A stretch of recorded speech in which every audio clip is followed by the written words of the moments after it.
इंसाफ मिला, जैसे बेअंत और सतवंत सिंह को फांसी दी गई थी। हम ये सोचते कि इनको ही फांसी मिले, हमें तो जब भी शांति मिलेगी ना। हमारे पापा को, हमारे चाचा ताया को, जिंदे को आंखों के सामने चलाया गया। हम तड़पे गए, तड़पते रहे, 40 साल हो गए, आज तक हमें इंसाफ नहीं मिला। यही चाहते कि हमें इंसाफ मिले। क्यों नहीं हमें यदि मेरी सरकार क्यों नहीं इंसाफ देती है? हमें लगता है कि अब इंसाफ मिल पाएगा आप लोगों को? उम्मीद तो है, कुछ भगवान का भी शुक्र है, कुछ दिल्ली कमेटी वालों का भी है। इसलिए जो भी इशू रेज करता रहा है जगदीश टाइटलर को, जो पहले जैसे हुआ था, जैसे क्लोजर रिपोर्ट दी थी, उसमें ये लिखा था कि क्योंकि वो वहाँ पर अटेंड कर रहा था जब उसका अपने डेथ सेरेमनी में इतना उसके साथ में था, और इसलिए उन्होंने भी CBI नहीं किया। पर बाद में जब इसको डिटेल ढूंढी गई तो वो कुछ टाइम के लिए वहाँ पर था, बॉडी के साथ था, नॉट ऑल द टाइम्स। और इस चीज़ का जो उन्होंने फ़ायदा लिया था कि हमें पूरी देर तक, जब तक ये incident happen, I happen to be with dead body of Miss Shrimati Indira Gandhi, तो उसका वो फ़ायदा लेते रहे। पर अल्टीमेटली जब पूरे डॉक्यूमेंट्स स्क्रूटनाइज किए, पूरे वीडियो स्क्रूटनाइज करे, तब पता चला कि he has come to the gurdwara और वहाँ इंसाइड करके इन्होंने 3 लोगों को मारा गया। क्या टेक्निकल पॉइंट क्या क्या रहे हैं अगर बात करें? टेक्निकल पॉइंट तो जो क्लोजर रिपोर्ट में अब तो now charges have been framed, और जो टेक्निकल पॉइंट उन्होंने रेज किए थे now that already have been taken care by the जज। अब चार्जेस फ्रेम कर दिए हैं तो trial will be effected, trial will be conducted, और उसके बाद ही सब कुछ हो गया। जो टेक्निकल पॉइंट रेज किए गए थे now that all have been wiped out, उनका कोई अस्तित्व नहीं रहा। कोर्ट ने आज अपना ऑर्डर सुनाया है चार्जेस पर जगदीश टाइटलर के खिलाफ कि इसके खिलाफ मुकदमा चलना चाहिए कि नहीं चलना चाहिए।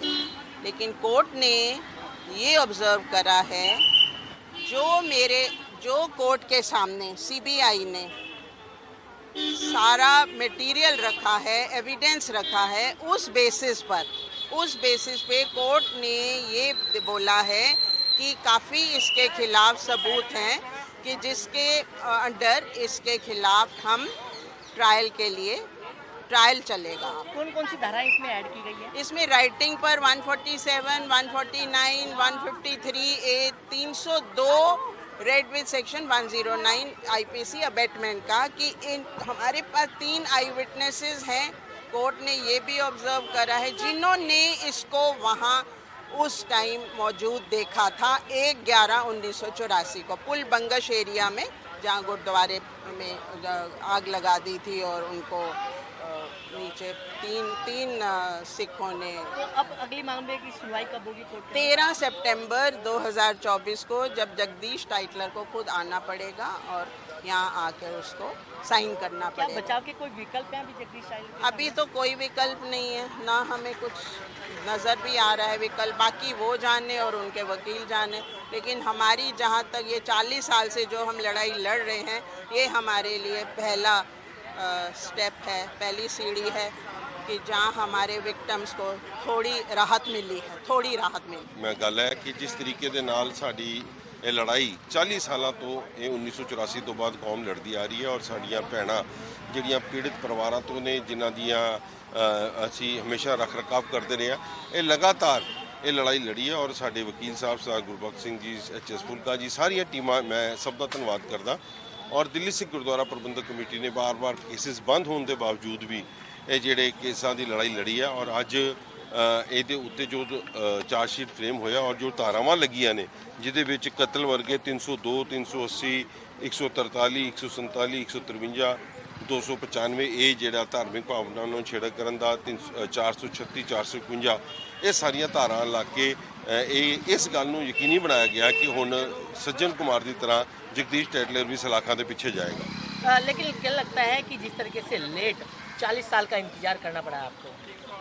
देखो, ये बहुत बड़ी लड़ाई थी, और ये लड़ाई जिहड़ी है वो सरकारां दे नाल सी। सरकारां ने बड़ियां कोशिशां कीतियां कि अपने मंत्रियों नूं, अपने उन्हां लोगों नूं जिन्हां दे कहण दे उत्ते ये काम होए सी, उन्हां नूं बचाउण दी कोशिश की जाए। मगर जिस तरीके दे नाल सिख कौम ने जे हिंदुस्तान की एक लीगल प्रणाली के उत्ते, एक लॉ के उत्ते भरोसा रखा, और वह ही अज नतीजा है कि साड़ी जुडिशरी ने जिहड़ा फैसला दिता।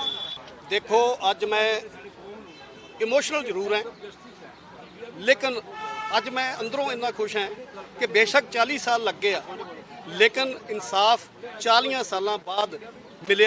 अजे ਚਾਰਜ ਫਰੇਮ ਹੋਏ ਆ, ਲੇਕਿਨ ਹੁਣ ਟ੍ਰਾਇਲ ਹੋ ਗਈ ਔਰ ਸਾਨੂੰ ਪੂਰੀ ਉਮੀਦ ਹੈ ਕਿ ਦਿੱਲੀ ਸਿੱਖ ਗੁਰਦੁਆਰਾ ਪ੍ਰਬੰਧਕ ਕਮੇਟੀ ਆਪਣੀ ਹਰ ਕੋਸ਼ਿਸ਼, ਹਰ ਸੰਭਵ ਕੋਸ਼ਿਸ਼ ਕਰੇਗੀ। CBI ਦੇ ਨਾਲ ਤਾਲਮੇਲ ਜਿਵੇਂ ਅਸੀਂ ਪਹਿਲੇ ਬਣਾ ਕੇ ਇਸ ਮੁਕਾਮ ਤੱਕ ਪਹੁੰਚੇ ਹਾਂ, ਅੱਗੇ ਵੀ ਹੋਏਗਾ। ਔਰ ਇਹ ਜਗਦੀਸ਼ ਟਾਈਟਲ ਦਰਿੰਦੇ ਨੂੰ ਜਿਸ ਤਰੀਕੇ ਦੇ ਨਾਲ ਇਸਨੇ ਮੌਬ ਨੂੰ ਲੀਡ ਕੀਤਾ, ਮੌਬ ਨੂੰ ਲੀਡ ਕਰਕੇ ਪੁਰ ਬੰਗਸ਼ ਗੁਰਦੁਆਰਾ ਸਾਹਿਬ ਉੱਥੇ ਜਿੰਦੇ ਸਿੱਖਾਂ ਨੂੰ ਅੱਗ ਲਗਾਈ, 3 ਸਿੱਖ ਜਿਹੜੇ ਉੱਥੇ ਸ਼ਹੀਦ ਹੋ ਗਏ। ਔਰ ਲੰਬਾ ਸਮਾਂ ਕਿਉਂਕਿ ਪਾਵਰ 'ਚ ਸੀ, ਕਾਂਗਰਸ ਦੀ ਸਰਕਾਰ ਸੀ ਔਰ ਇਹ ਪਾਵਰ ਸੀ, ਔਰ ਪਾਵਰ ਦਾ ਇਸਨੇ ਮਿਸਯੂਜ਼ ਕੀਤਾ। ਲਗਾਤਾਰ ਜੋ ਚਾਰਜਸ਼ੀਟ ਫਾਈਲ ਹੁੰਦੀ ਸੀ ਉਹ ਚਾਰਜਸ਼ੀਟ ਨੂੰ ਇਹਨੇ ਕਲੋਜ਼ ਕੀਤਾ। ਸੌਰੀ, ਜਿਹੜੇ ਇਨਵੈਸਟੀਗੇਸ਼ਨ ਦੇ ਆਰਡਰ ਹੁੰਦੇ ਸੀ, 3 ਵਾਰੀ ਇਨਵੈਸਟੀਗੇਸ਼ਨ ਦੇ ਆਰਡਰ ਹੋਏ, 3 ਵਾਰੀ ਇਸਨੇ ਕਲੀਨ ਚਿੱਟ ਲੈ ਲਈ। ਲੇਕਿਨ ਹੁਣ ਫਾਈਨਲੀ ਇਸ ਵਾਰੀ ਜੋ CBI ਨੇ ਇਨਵੈਸਟੀਗੇਸ਼ਨ ਕੀਤੀ, ਥੋਰਲੀ ਇਨਵੈਸਟੀਗੇਸ਼ਨ ਕੀਤੀ, ਸਾਡੇ ਵਕੀਲਾਂ ਨੇ, ਸਾਡੀ ਲੀਗਲ ਟੀਮ ਨੇ, ਮੈਂ ਖੁਦ, ਅਸੀਂ ਇਸ ਕੇਸ ਨੂੰ ਬਰੀਕੀ ਦੇ ਨਾਲ ਸਾਰੇ ਨੂੰ ਦੇਖਿਆ।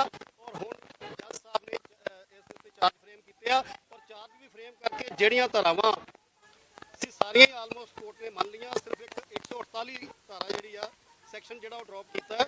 143, 147, 153 A, 188, 295, 436, 451, 380, 149, 302 ਔਰ 109 ਇਹ ਸਾਰੀਆਂ ਧਾਰਾਵਾਂ ਜਿਹੜੀਆਂ ਇਹ ਜਗਦੀਸ਼ ਟਾਈਟਲ ਦੇ ਉੱਤੇ ਲੱਗੀਆਂ।